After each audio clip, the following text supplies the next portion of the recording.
John chapter 8 speaks about a woman being caught in adultery. Um, the men brought the woman to Jesus, said they caught her red handed in adultery, and that the law says that she should be stoned. They were trying to trick him. They were trying to trick him to say something that they could get him for. And so they were on him. The law said that she should be stoned. And Jesus simply said, "Those of you without sin, cast the first stone." And the story goes, nobody was able to cast a stone because everybody had sinned.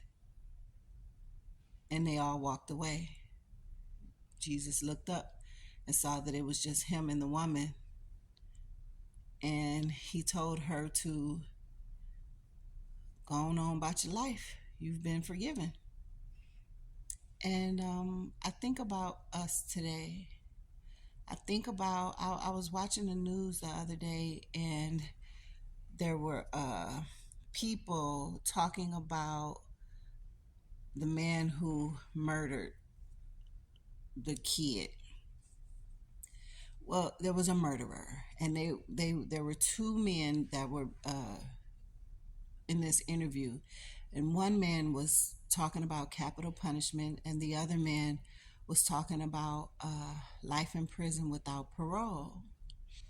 And the man that was talking about capital punishment, he was so adamant about this man who killed this child, and that he should die. And he was talking so hard and strong, like within 30 days he should be dead. And it just came on me. Yes, the man killed this young child, and it was horrible. Not taken away from that at all. It was horrible. I think about the sins we commit against God. I mean, most would say, well, at least I ain't killed nobody. Do you understand that God doesn't he doesn't weigh sin different, one sin different from another sin? It's all the same to him. If the both of us go into a store and you steal a piece of gum and I rob the store by gun for money, God sees both of us as thieves. I'm not worse than you. I'm not worse than you. If I cheat on my husband and you just think about cheating on yours, it's God said what's in your heart. Sin is sin. One sin is not greater than the other, and we all have sinned. So yes, this person took a life. Yes. But do you know God says hate is the same as murder?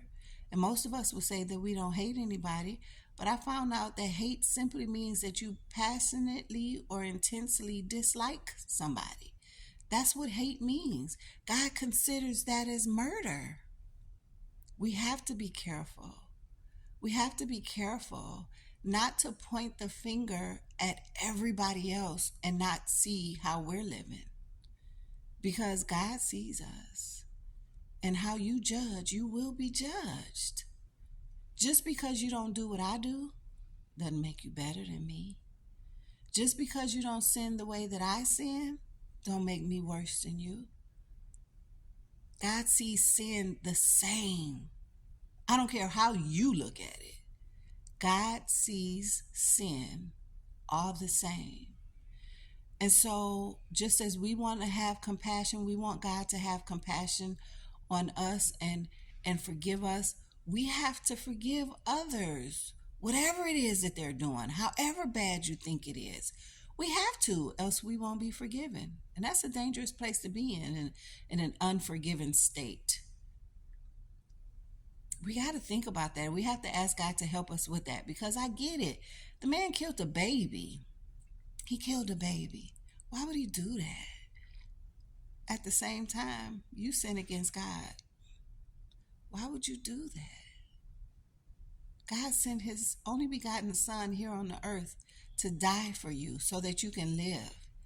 and yet you sin against him. You don't even care. You don't even think twice about it. And then those of us who do think twice about it, you still sinning. You still doing it. But at least I ain't killed nobody. At least I didn't rob the bank. At least whatever it is that you say, at least you didn't. You've done some stuff. Even if you did one thing against God, the penalty for sin, the wages of sin is death. So you too should be dead. But God is not like that to us, and we shouldn't be like that to other people. John chapter 8, he said, you are forgiven. Sin no more.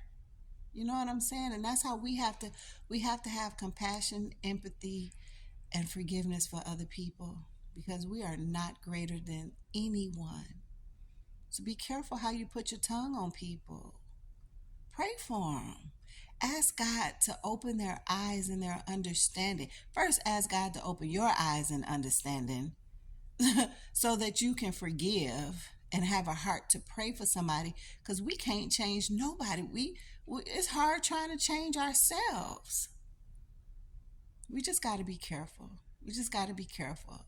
And I pray on a very regular basis that God gives me eyes that see people the way that he see them, because looking at them the way that I look at them, I'm in trouble. Looking at them the way that you look at them, you're in trouble. I don't want to be in trouble. I want to love everybody. I want to forgive everybody. I want to do what I can do to help other people. And if I can't do nothing, prayer is the best thing that I can give them or do for them. Praying for them, because God can change anybody. Listen, y'all, don't praise me. Praise God who gave it to me to share with you. I love you.